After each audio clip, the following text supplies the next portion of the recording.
Hello and welcome back to A Better World. This is your host Mitchell J. Rabin, and I'm very glad you're joining us again today. Today we're going to have not only a very interesting but a very special show because we have invited on a presidential candidate for the United States in the Justice Party, Rocky Anderson. Now, most people don't know a lot about third-party candidates, including Rocky Anderson, even though he is gaining in recognition and prominence across the country. And A Better World, radio and TV has been playing an instrumental role in helping people get educated about Rocky's candidacy because it represents something very important for the American people at this critical moment in time of 2012. Rocky Anderson is the former mayor, two-term mayor of Salt Lake City, managing a budget of some multi-$100 million. He took very specific measures as an environmentalist, basically, in cleaning up the carbon footprint of Salt Lake City by a third in about 3 years, and has won so many humanitarian awards, it would take too long to actually list them. But he, before running for president, now he was the executive director of an organization that he founded called the High Road to Human Rights, and for human rights, I should say. And he has been an advocate of minorities of every single ethnic group and has been battling as a lawyer for some 21 years any number of different antitrust kinds of litigations. So Rocky is a man for the people. This is why we wanted to have him on the show to talk with you all about his candidacy and what this country needs. So Rocky. Thank you very much, Mitchell. It's really a pleasure. Great to be here with you. I'm so glad. So listen, what is it that motivated you to do this? Is running for president with very little money and a minimum amount of national recognition, you must have had a burning feeling in your gut that you needed to do something. Well, I did, and I actually hesitated for a long time. I thought about it long and hard, and ultimately I decided that things are going so badly in this country. We have a situation in this country where people are being left behind in very real ways, where people's lives have been turned upside down. Their homes being foreclosed upon, their homes being underwater, worth less than their mortgages. Students owing more on student loans than the total amount of credit card debt in this country, and it's non-dischargeable in bankruptcy. These are debts that are going to be facing the rest of their lives. Exactly. Some would say, Rocky, that these are economic issues, not Well, these political. are economic. Well, But that's political. That's There's what I want to hear nothing more from you. political than when people are hitting the pocketbook. But also, the really dangerous thing is people are scraping by day to day, while the very wealthy are just getting wealthier. Exactly.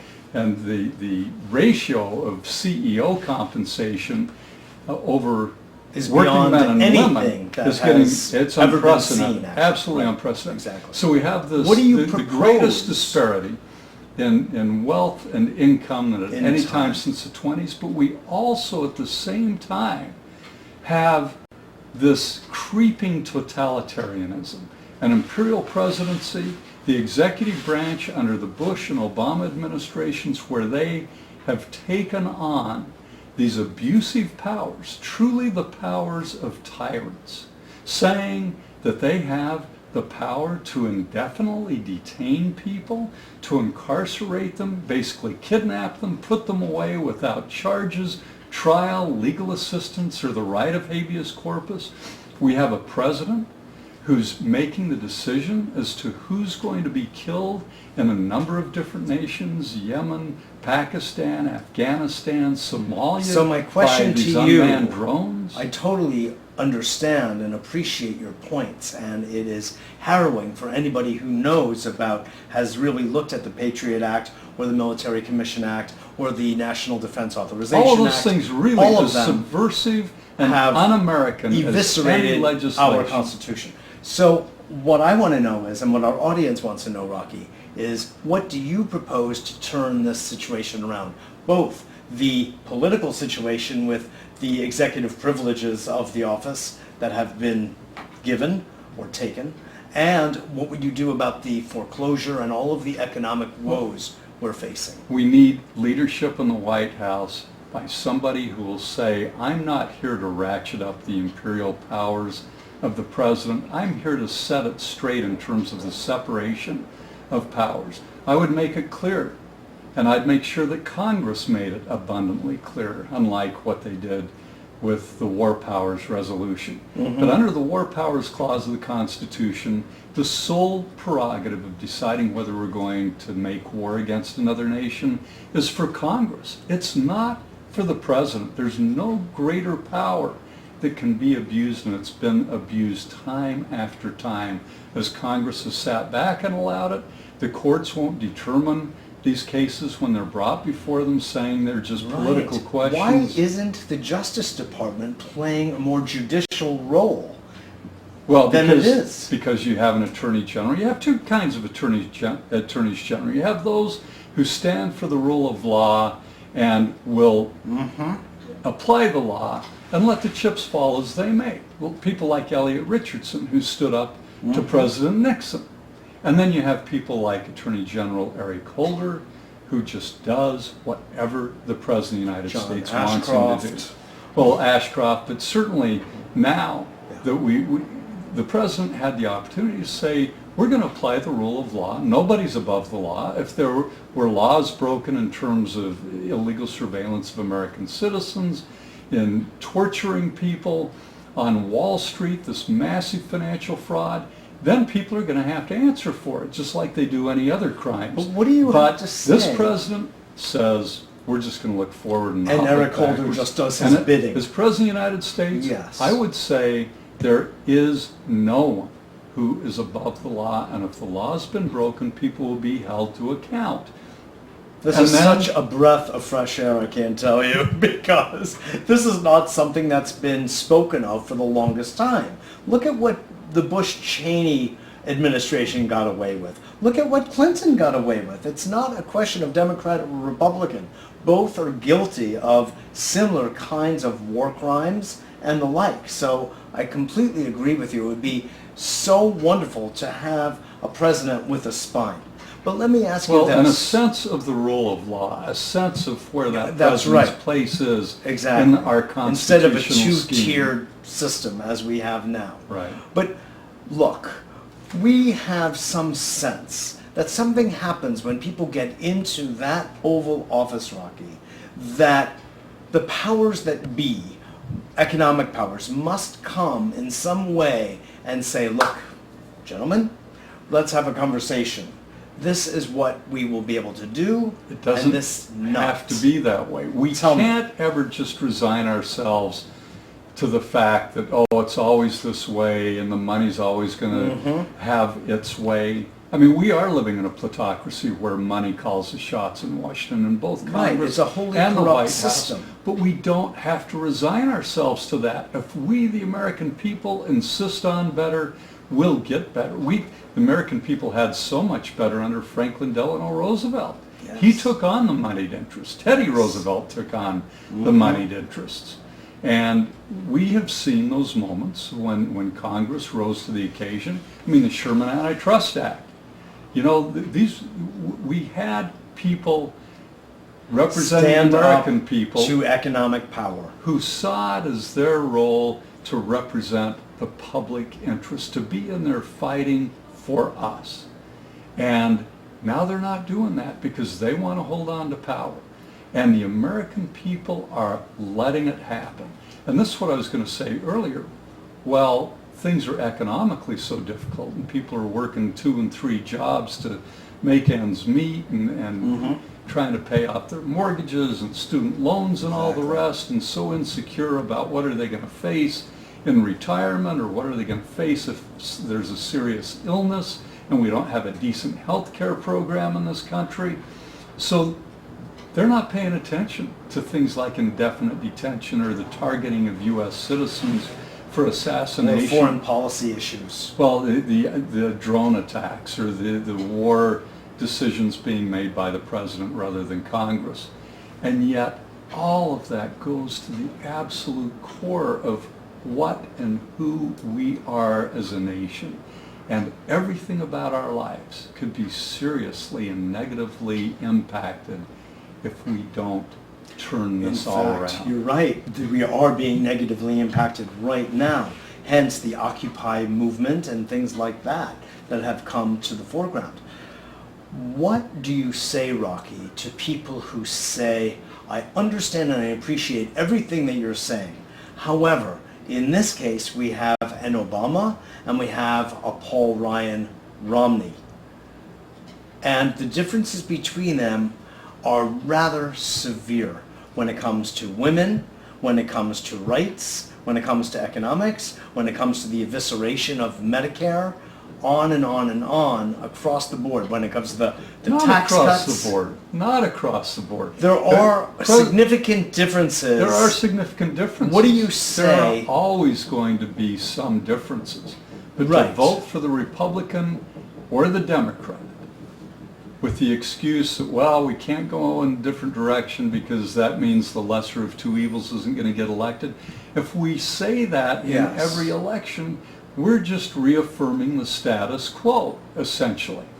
And again, So that's what not if we saying that there had aren't differences. but most it's people saying- who would vote for you, let's say, would be Democrats, progressive thinkers, etc. That's not necessarily true. Oh, There are a no? lot of people Tell me. across the political spectrum that are very concerned about the undermining of the rule of law. They're concerned about the fat cats on Wall Street committing massive fraud and getting away with it and hurting so many of us. You have found across many the- Republicans that are concerned Absolutely. about that? We had a state senator with us last night, and he was there 100%.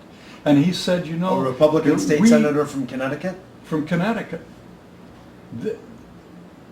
They love and care about our Constitution just as much as anybody else. Yes, indeed. We may have differences of opinion. Except for if they work for Goldman Sachs and Morgan Stanley.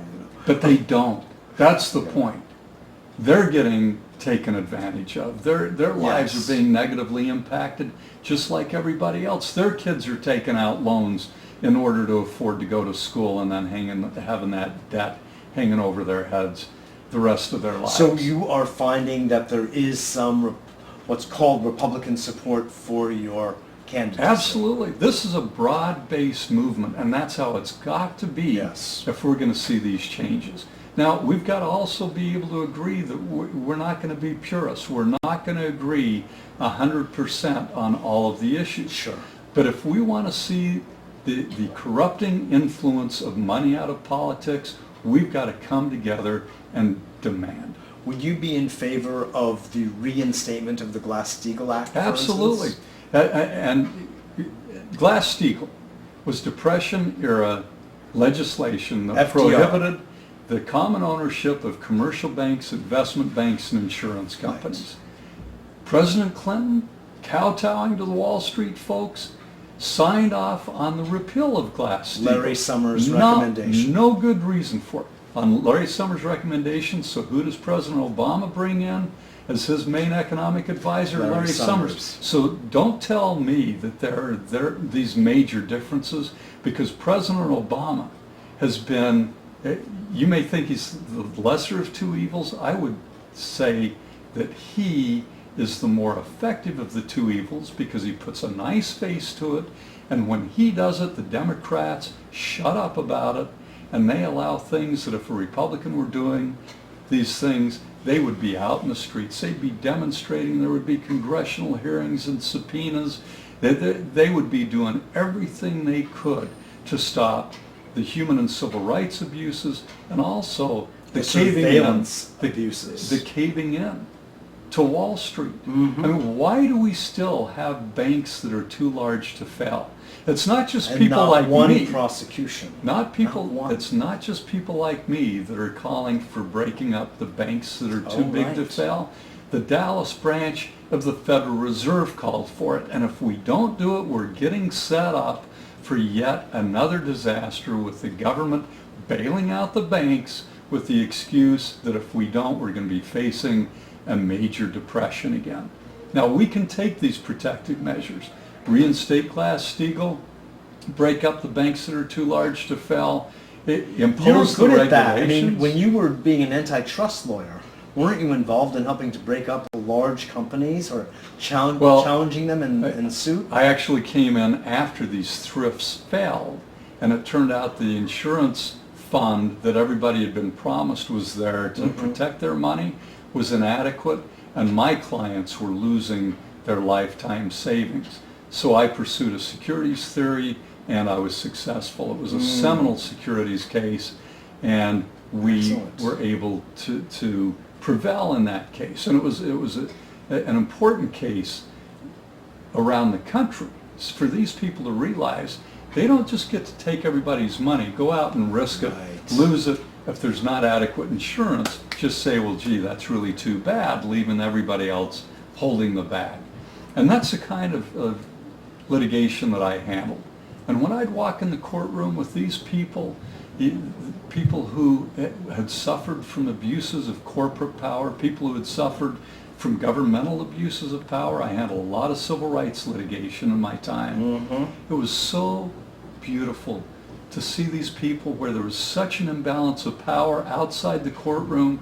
When you'd walk in, Lady Justice was blindfolded, those scales were evened, and these people that were so powerful and abused their power on the outside had to account for it.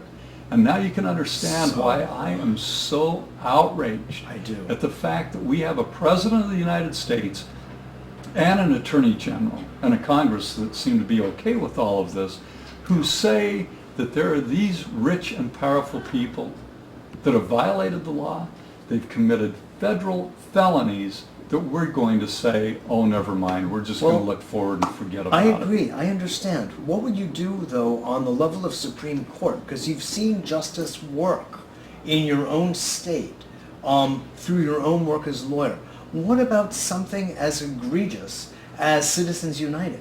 Well, What the can you do majority of about people in this country want to see Citizens United overruled, or, if we have to pass a constitutional amendment that would negate the ruling of Citizens But how United. will you then reconstitute the Supreme Court, because they're all partisan? But our campaign system, Yes. let me get back to that. Okay. Everybody talks about Citizens United. Yeah. It was rotten to the core before Citizens United.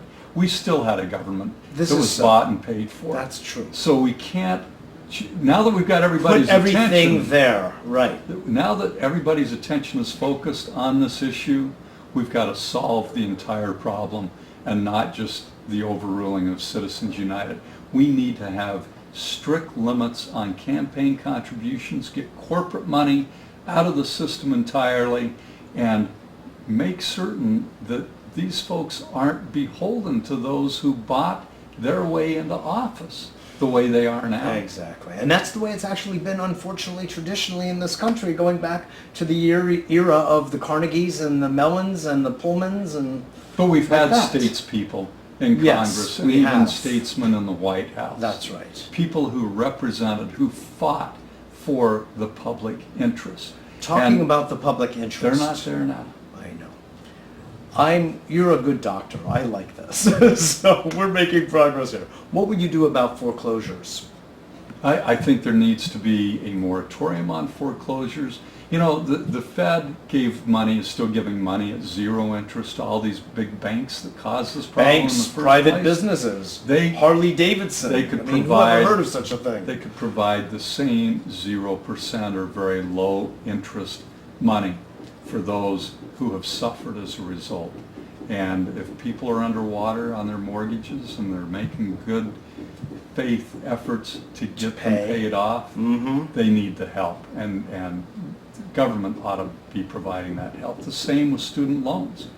If people have been paying a certain percentage of their income over a certain period of time, those loans ought to be wiped out. Those should not be hanging over everybody's heads. And then for the future, we need equal educational opportunity. And that means either free or low-cost higher education. So do Our you believe forebears- in our federal government underwriting the costs of these kinds of changes? Absolutely. Okay. It's the best investment. I mean, look, our students are... Big government, small government, you know the conversation. No, this is about an investment in people's future. This is about An the American people of this future, country. right? And about pulling our resources together to provide equal opportunity in education, in jobs, in How about job healthcare? training, and certainly in healthcare. We're the only industrialized nation in the world where we don't provide essential health care for all of our citizens. And even when the Obama plan is in place, fully implemented, there will be 30 million people without any essential health care, and we'll still see hundreds of thousands of it's just an bankruptcies every insurance year. boondoggle, really, is all it really is. And It's all these not other, for us. absolutely. I mean, to guarantee that these for-profit insurance companies insane. are going to have our business, there's not one other industrialized nation that depends upon for-profit insurance for the provision of essential health care. That is such an important point, Rocky. We have Such an important point. 700,000 bankruptcies filed in this country because of high health Medical costs. bills, and people don't take bankruptcy out because of their health care costs in other nations. Right. And we get worse medical outcomes. We're one of the worst in the industrialized world for both maternal mortality, that is, women dying as a result of childbirth, either just before, during, or after, and even infant mortality during the first year of life, where we have the next to the highest out of 35 industrial nations. Scary. We're 34th. I have to move us child along. poverty. It's all related to The poverty. child poverty, and it's of all course, related it's to a the lack economic of healthcare. cycle. Exactly. Do you know that among I have to ask you industrialized about nations, war and peace in a moment. and among industrialized nations, there are only 2 that have more than 20% child poverty. Romania is the worst. The United States is next to worst with 23% poverty rate among our children. It's outrageous. Just because of the sake of time, even though we both want to cry, we're going to move on to the next question, which is war and peace. What do we do? How do we deal with these international issues that face us in Afghanistan, still in Iraq, all that's going on with this notion of Al-Qaeda? What would you do as president? You build positive relationships. What? Al-Qaeda, these people weren't just born angry at the United States. They were outraged that we lied about when we said we would get our military bases out of Saudi Arabia and then didn't do it, and then end up supporting these tyrants that are in power.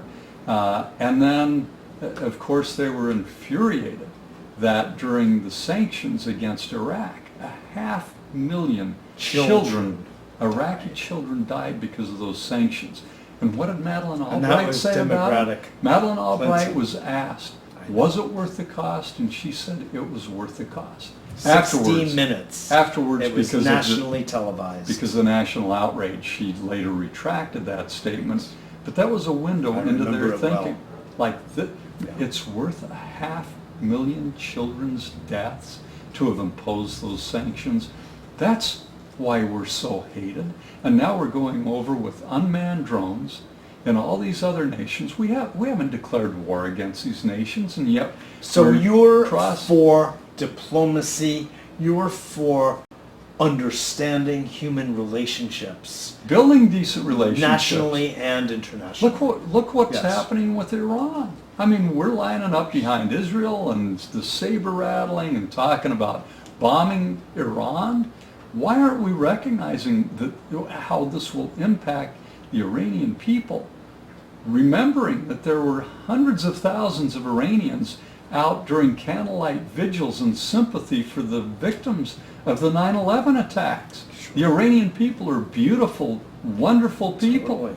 They don't hate us, the American people, but we're certainly going to, like we're doing in the rest of the Muslim and Arab world, we're going to drive them against us if we ever support a military attack on that nation. And I hear think you that we're saying hearing a lot of the something. same misinformation Yeah, now that we heard about Iraq. It's just a reiteration of the same propaganda.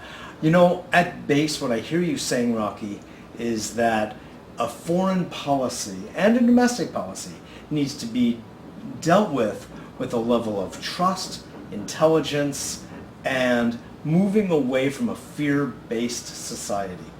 That's what I hear you saying. And compassion. Compassion, of The course. sense of humanity.